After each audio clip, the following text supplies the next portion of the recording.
আমি একজন ইঞ্জিনিয়ার। অনেক সময় বিভিন্ন কোম্পানি আমাদের গিফট উপহার প্রদান করে থাকে।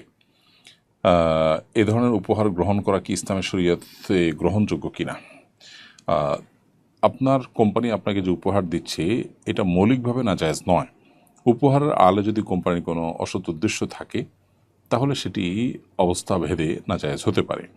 যেমন ডাক্তারদেরকে যেরকম উপহার দেওয়া হয় ঔষধ বা অন্যান্য সামগ্রী, সেটার উদ্দেশ্য হলো ডাক্তাররা যেন সেই কোম্পানির ওষুধ লেখেন, এবং অনেক ক্ষেত্রে চুক্তি থাকে, সে চুক্তি অনুযায়ী ডাক্তাররা লেখানো।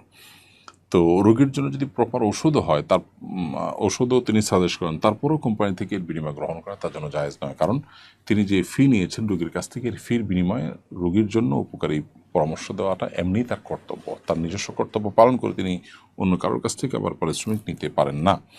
তো আপনাকে কোম্পানি যে সমস্ত উপহার দিচ্ছে, সেই কোম্পানি উপহারগুলো কেন দিচ্ছে? সাধারণত এগুলো বিভিন্ন উদ্দেশ্যে হয়ে থাকার সম্ভাবনা জোরালো।